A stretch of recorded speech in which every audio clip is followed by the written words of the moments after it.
अस्सलाम वालेकुम दोस्तों आज फिर हम आपके सामने एक नई वीडियो एक नए कंट्री का ऐसा वीज़ा लेके आए हैं जो कि आप घर बैठे अप्लाई कर सकते हैं और आप वर्क परमिट हासिल कर सकते हैं। ये एक ऐसा वीज़ा है, ये दुबई का यूएई स्टेट यूएई के अंदर एक दुबई जो स्टेट है उससे related digital nomad work permit है।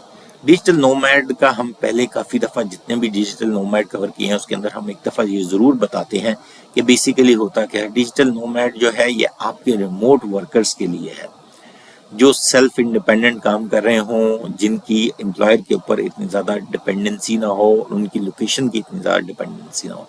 अब जो दुबई ऑफर करता है डिजिटल नोमैड वो किस टाइप के लोगों को ऑफर करता है। ये 1 ईयर वर्चुअल वर्किंग वीज़ा है। वर्चुअल वर्किंग याद रखिएगा, वर्चुअल से मुराद ये होता है कि आपकी लोकेशन सेम ना रहे, आप डिफरेंट लोकेशन पे हो। ये नहीं है कि आप एक दफ़ा 10 दिन के लिए किसी एक जगह पे हों लेकिन आप ऑन साइट ना हो, आप घर से बैठ के काम कर रहे हो और या किसी को वर्किंग स्पेस में हो या किसी ऐसी जगह पे हो जो कि आपका ऑफिस ना हो। ठीक है, उस केस में आप क्या करते हैं कि आप रिमोट वर्किंग यूजर को जो कि यूएई बेस ना हो, याद रखिएगा कि आपका एम्प्लॉयर यूएई बेस ना हो नंबर वन, और वो वर्कर भी यूएई बेस ना हो कि मतलब वो पहले ही अगर रिमोट वर्कर्स हैं और यूएई में बैठे हुए हैं तो that's not be a good option, वो उनको कंसिडर नहीं किया जाएगा। उसके बाद आपके पास अगला है कि इसमें कौन कौन सी कैटेगरी, 3 किस्म के लोग आ सकते हैं, रिमोट वर्कर्स, फ्रीलांसर्स और बिजनेसमैन। इसमें आपको जो सबसे अहम चीज़ होती है, इसमें आपको एम्प्लॉयमेंट कॉन्ट्रैक्ट नहीं रिक्वायर्ड होता।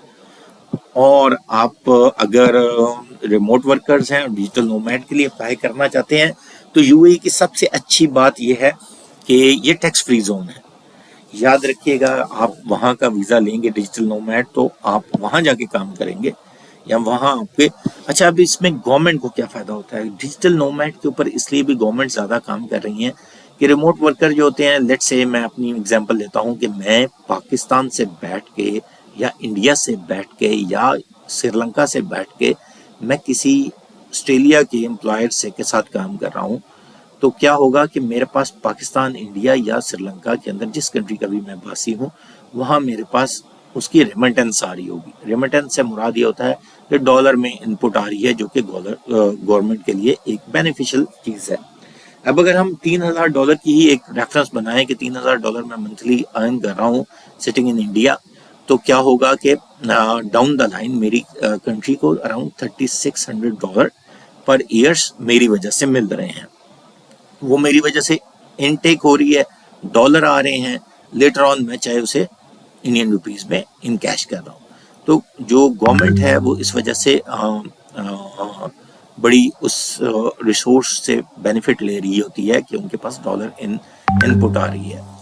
अच्छा, अब इसका जो हम देखें कि यही चीज़ अगर मैं यूएई चला जाऊंगा या किसी ऐसे कंट्री में जो डिजिटल नोमैड ऑफर कर रहा है तो उनकी गवर्नमेंट को ये फ़ायदा होने लग पड़ेगा, क्योंकि मेरी जो रिमिटेंस आएगी वो एज ए डॉलर के शेप में आएगी और मैं उनकी करेंसी विड्रॉ कर रहा हूँ। जो उनके पास सरप्लस पड़ी होती है तो वो उसका मल्टीप्लायर गवर्नमेंट लगा के उसे, मुझे तो पेमेंट हो जाएगी लेकिन गवर्नमेंट को एक एडवांटेज होगा कि उनके पास डॉलर आएंगे और उनके फॉरेन रिजर्व बढ़ जाएंगे। अच्छा, अब इस चक्कर में जो प्रोसेस है इसका वो ये है कि ये इशू करता है journal directorate of residency and foreign affair of UAE. ये अथॉरिटी है जो इसको वीज़े को इशू करती है। प्रोसेसिंग टाइम्स बहुत थोड़ा 48 आवर्स, और फी इसकी है $287। और ये जो वर्चुअल वर्क वीज़ा है ये लोअर इनकम वालों के लिए है।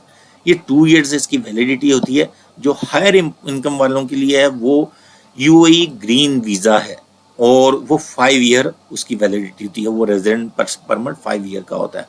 आप इसके ऊपर क्लिक करेंगे हमारी वेबसाइट के ऊपर, वो आपको नज़र भी आ जाएगा कि इसी ब्लॉग के ऊपर हमने यूएई का ग्रीन वीज़ा भी कवर किया हुआ है with no employer with no sponsor. अगर आप इसके ऊपर जाएंगे तो आपको इसकी भी डिटेल मिल जाएगी।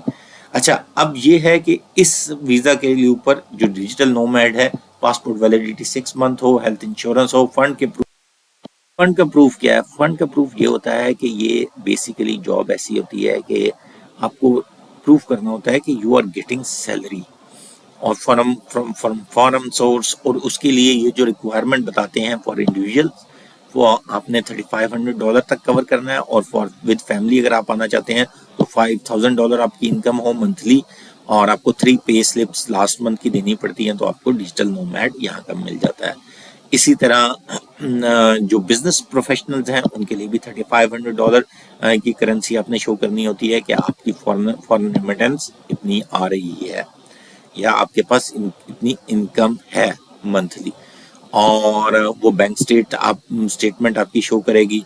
और business professional need to provide work outside, मतलब वो ये हो रहा हो कि बिजनेस प्रोफेशनल के लिए भी ये रिक्वायरमेंट है कि वो आउटसाइड से ही, मतलब इंपोर्ट एक्सपोर्ट का जिस तरह लोग काम करते हैं, उनकी रेमिटेंसेस बाहर से आ रही हैं। और इसी तरह बिजनेस प्रोफेशनल जो है वो फैमिली के लिए हेल्थ इंश्योरेंस और जो है उनके हेल्थ इंश्योरेंस की भी कवरेज उसी के अंदर आ रही हो। Need to provide with family members, applicant required to submit their health insurance. जितने भी हम लोग वीज़ा अप्लाई करेंगे, हर फैमिली मेंबर का हेल्थ इंश्योरेंस और वैलिड पासपोर्ट होना बहुत ज़रूरी है। इसकी ऑफिशियल वेबसाइट ये है। इससे रिलेटेड कोई भी सवाल हो दुबई डिजिटल नोमैड से रिलेटेड, आप हमारे वीलॉग पे पूछ सकते हैं, और हमारे जो है ब्लॉग के ऊपर पूछ सकते हैं। और याद रखिएगा हमारे चैनल को सब्सक्राइब करना ना भूलिएगा। कोई भी क्वेश्चन हो आप हमसे पूछ सकते हैं, किसी भी वीडियो जो हमने पहले कवर की हुई है उससे रिलेटेड या इंटरनेशनल फेयर से रिलेटेड। अस्सलाम वालेकुम।